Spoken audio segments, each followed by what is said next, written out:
Jadi kalau kita berbicara optimisme dan juga peluang pariwisata pasca pandemi ini, tentu ini kita kembali dulu flashback kepada awal-awal pandemi ya. Bagaimana kita pada saat itu masih denial terhadap kondisi pandemi yang global ini dan akhirnya kita larut di dalam proses awal-awal pandemi COVID-19 itu dan perlahan ada yang mulai menutup usahanya, menunda, kemudian juga mengurangi aktivitas untuk penghematan biaya atau cost effectiveness sebagai rangkaian daripada risk management. Nah, ini berjalan terus nih ya seiring dengan upaya kita untuk selalu menyiapkan industri pariwisata dan kita semua di pelaku praktisi pariwisata ini benar-benar dihadapkan pada situasi yang sangat dilematis di mana yang pertama kita harus mendukung upaya pemerintah dalam mengendalikan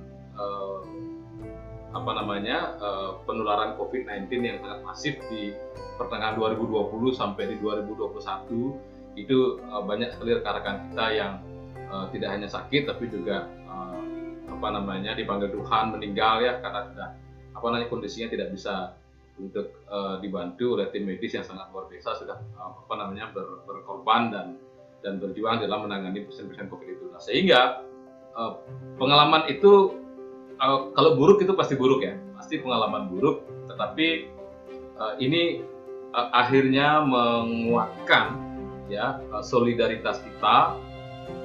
Istilah saya di 2020 itu semacam bagaimana kita diingatkan lagi terhadap humanitarian itu ya, humanity sense atau kesetia kawanan.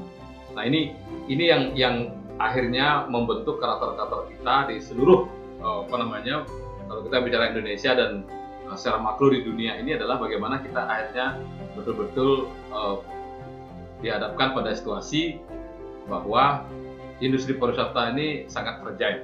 Itu yang pertama ya. Jadi kita sudah ketahui sebelumnya industri ini fragile, tapi begitu kita menghadapi langsung situasinya ini benar-benar fragile, rentan sekali. Kalau dulu kita hanya menghadapi isu-isu politik, kemudian force major seperti gempa bumi, tsunami, gunung meletus ya. Tapi sekarang ini pandemi, yaitu paparan penyakit menular secara global. Nah, sehingga saya jawab nih pertanyaan tentang optimisme dan peluang. Optimisme kita tentunya adalah 2 tahun itu adalah waktu yang sangat panjang sekali buat kita selama ini untuk mengkoreksi diri, untuk ingin berbuat jauh lebih bagus untuk pariwisata dan kehidupan manusia ke depannya, sehingga kita sangat optimis sekali seiring dengan semakin berkurangnya kasus-kasus baru COVID dan juga kebijakan-kebijakan pemerintah di beberapa negara dan terutama juga di pemerintah kita Republik Indonesia ini sudah melakukan beberapa himbauan edaran kebijakan-kebijakan yang terkait ya yang kita sudah ketahui adalah dengan membuka wisatawan ataupun kedatangan bagi pelaku perjalanan luar negeri PPLN dari beberapa negara dengan kalau kita perhatikan di Bali di tahun ini ya Februari 4 atau 4 Februari itu dengan 23 negara dan sebelumnya ini sempat terjadi suatu multi persepsi terkait dengan visa kunjungan itu sangat di samping susah pengurusan, syaratnya sangat complicated dan complicated itu bukan berarti untuk menyusahkan, tapi memang itulah yang sedang dihadapi oleh pemerintah dan kita semua saat itu bagaimana orang yang datang ke negara kita ini benar-benar adalah orang yang sehat sehingga kita bisa proteksi juga kedatangan mereka di Indonesia supaya tidak justru menjadi efek bumerang atau efek efek domino yang memberikan dampak negatif bagi yang lainnya. Nah, akhirnya visa on arrival sudah diterapkan ya dengan biaya sudah diterapkan sesuai dengan kebijakan di keimigrasian. Nah, dari sana kita melihat bahwa optimisme ini sudah mulai tampak di beberapa destinasi kalau kita bicara khusus untuk di Bali ya, kalau di luar Bali kebetulan di masa pandemi itu masih ada beberapa aktivitas karena memang sebagian besar destinasi di luar Bali itu eh, apa namanya, market utamanya itu main marketnya adalah domestik ya, domestik lokal, sehingga aktivitas-aktivitas lokal yang masih dekat dan juga kegiatan-kegiatan korporat maupun pemerintahan melalui kelembagaan-kelembagaan yang ada, tentu ini merupakan aktivitas yang bisa digarap oleh rekan-rekan kita di luar Bali. Nah, kalau di Bali kita melihat optimisme ini kembali pada optimisme yang pertama adalah bagaimana agility dan juga resiliensi yang kita sudah komitmenkan pada diri kita di awal pandemi di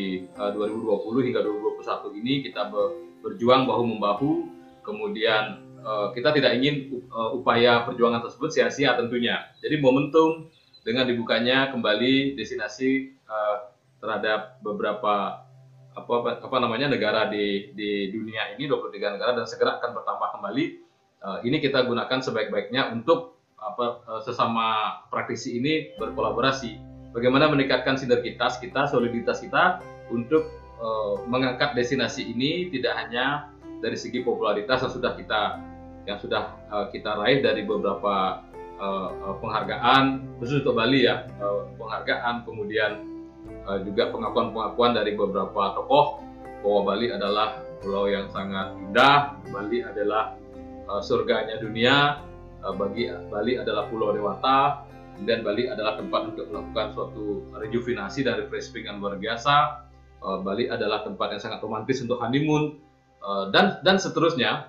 Tapi sekarang ini komitmen kita adalah how to build public trust. Jadi kita sudah sering mendengar adalah trust is the new currency, bahwa sekarang ini semua orang berpegangan dan komit kepada bagaimana membangun public trust ini. Nah, sehingga kalau kita sudah tahu optimisme kita dengan bekal semangat kita, agility dan juga resiliensi ketika masa pandemi 2020-2021, maka sekarang ini melahirkan beberapa strategi-strategi baru tentunya. Nah, sebelum ke strategi kan kita lihat dulu potensi kita seperti itu, kemudian peluangnya apa nih? Peluang kalau saya melihat yang pertama itu 2 tahun untuk tidak bepergian ya. Kita tahun lalu sudah mengenal revenge tourism ya, atau berwisata kompensasi, atau bahasa agak ekstrimnya tuh wisata balas dendam ya. 2 tahun loh tidak berwisata, jadi kesempatan nih ya memulai kembali untuk bepergian. Nah, ini perlu disikapi oleh peluang revenge tourism ini perlu disikapi oleh rekan-rekan kita di industri pariwisata ini untuk menyiapkan produk sebaik-baiknya, kemudian tidak serta-merta langsung mengangkat harga seperti itu ya, karena kita beberapa kali menurunkan harga segala produk wisata di tahun 2020-2021, tetapi butuh proses transisi di dalam rate structure ini secara bertahap, karena bagaimanapun juga kita membutuhkan dulu untuk semacam trial dan juga testimoni terhadap kesiapan kita, hal-hal baru yang kita tampilkan di masa new paradigm of tourism ini. Ya, jadi peluang yang pertama adalah revenge tourism, yang kedua adalah kita melihat destinasi di Indonesia ini sebagian besar kan basisnya alam ya. Karena apa? Indonesia dengan 17.000 lebih kepulauan, berbagai suku bangsa, adat, budaya, tradisi, merupakan sumber daya yang sumber daya alam dan kearifan lokal yang perlu kita promosikan, dalam hal ini diunggulkan sebagai suatu competitive advantage. Karena apa? Karena ketika orang berwisata, orang kecenderungannya adalah akan lebih kepada mengenal, kemudian melakukan, mempelajari hal-hal yang ada di lokal ya.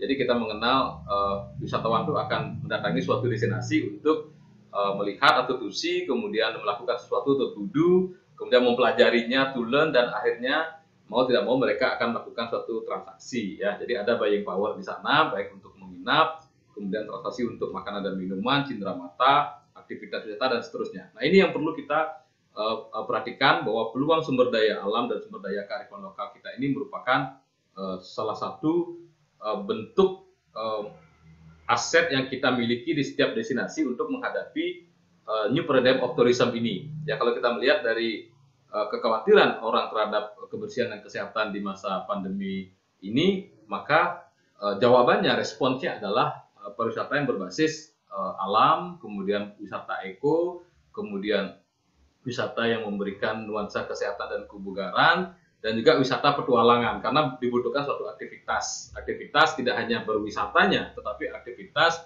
yang mampu memberikan suatu pencerahan, refreshing seperti itu. Karena kita bicara untuk short term dulu, short term masa transisi dari pandemi menuju endemi dan juga masa next normal ke depannya. Jadi kalaupun misalnya kita mampu menciptakan suatu produk wisata yang fantastis sekali, sangat luar biasa, tetapi kondisinya adalah saat ini kita belum tahu sebenarnya arahnya kemana, karena baru di masa transisi. Jadi transisi ini masih ada risiko tentunya, tetapi sesuatu yang controllable risk ya, atau risiko yang bisa dikontrol. Kemudian peluang yang berikutnya yang kita amati bersama, bahwa di era revolusi industri 4.0 yang segera akan masuk ke society 5.0, kita melihat bahwa pertumbuhan dan kemajuan teknologi digital ini sangat masif sekali, dan pertumbuhannya tidak lagi terjadi di level atau kalangan pengusaha besar ya, atau grand enterprises, tetapi digital ini melalui dampak ataupun efek daripada IR 4.0 tersebut, yaitu Internet of Things, Big Data, Augmentation, Transformation, Shifting, Disruption, dan sebagainya. Ini juga sudah menjadi strategi di kalangan small micro enterprises (SME) ya. Jadi bagaimana pengusaha menengah ke bawah sampai kecil dan mikro ini juga sudah terbiasa sekali dengan strategi-strategi yang sifatnya online presences ya, apakah dengan promosi di online, jualan online, kemudian pemesanan bahan baku secara online, kemudian pemasaran dengan desain grafis yang sangat menarik seperti itu ya. Nah, sehingga kita melihat bahwa pertumbuhan pariwisata ini juga akan beriringan lurus dengan pertumbuhan ekonomi kreatif. Mau tidak mau, karena apa? Irisan antara sektor ekonomi kreatif dengan pariwisata ini adalah merupakan irisan yang saling menguatkan. Jadi bukan hanya menguntungkan salah satu pihak. Ya, bagaimana kita tahu ekonomi kreatif dari sekian banyak jenisnya itu diantaranya adalah fashion, kemudian kria, kemudian musik, kemudian fotografi, ya, kemudian kerajinan yang lainnya. Nah, ini merupakan termasuk garment ya. Jadi ini merupakan produk-produk yang kita butuhkan di pariwisata sebagai kasanah untuk memperkaya kasanah kepariwisataan kita. Jadi di hotel, di tempat wisata, kalau tidak ada artwork di sana maka tidak menarik. Maka kita butuh industri kreatif dari rekan-rekan kita pengrajin ya. Kemudian kalau kita bikin event, kalau tidak ada musik entertainment ataupun tari pembukaan juga klien kita juga akan komplain ya, karena terlalu flat acaranya, sehingga kita juga butuh rekan-rekan dari industri kreatif dari segi seniman. Nah ini saya melihat bahwa optimisme kita dan peluang yang ada ini adalah merupakan kebangkitan seluruh lapisan masyarakat, tidak hanya pariwisata saja, tetapi kita sudah sepakat ya, pariwisata itu bukan lagi merupakan satu disiplin ilmu, tapi merupakan lintas berbagai ilmu. Jadi ada lintas disiplin ilmu yang ada di sana, sehingga yang keren juga sekarang ini baru juga kita sering dengar adalah medical and health tourism. Ya, medical and health tourism ini membutuhkan tenaga-tenaga medis dan juga pakar-pakar kesehatan, sehingga mau tidak mau dari segi sektor kesehatan pun juga harus merge dengan pihak tourism. Nah, sehingga pariwisatanya tetap utuh, pariwisatanya tetap semakin berkembang, produknya yang semakin kaya, yaitu dari segi kesehatan dan juga medis. Nah, ini yang kedua belah pihak, kalau saya ambil contoh dari dua sektor ini, sektor kesehatan atau medis dan juga sektor pariwisata, harus saling menguatkan. Orang pariwisata harus adaptasi dengan hal-hal yang bersifat medis, kemudian mengenali produk dan juga tata kelolanya, kemudian rekan-rekan di medis, kedokteran juga harus memahami kepariwisataan. Ya, sehingga saya mendengar di Indonesia sudah ada sekarang perkumpulan kedokteran wisata Indonesia. Nah, ini yang kita butuhkan, peluang-peluang ini harus direspon ya. Jadi sebagai contoh saja, demikian yang dapat saya sampaikan dengan pertanyaan yang tadi itu, bagaimana optimisme kita menghadapi pariwisata pasca pandemi dan juga peluang yang ada. Ya, pada intinya agility dan resiliensi yang sudah kita gagas dan kita komitmen kepada diri kita ini akan menjadi modal semangat utama kita ke depannya menghadapi masalah apapun itu ke depannya. Kemudian yang kedua, bahwa adaptasi kita terhadap perubahan ini merupakan optimisme kita di dalam menghadapi apapun nanti perubahan yang ada ke depannya, karena kita sudah sepakat pada diri kita untuk mampu untuk beradaptasi.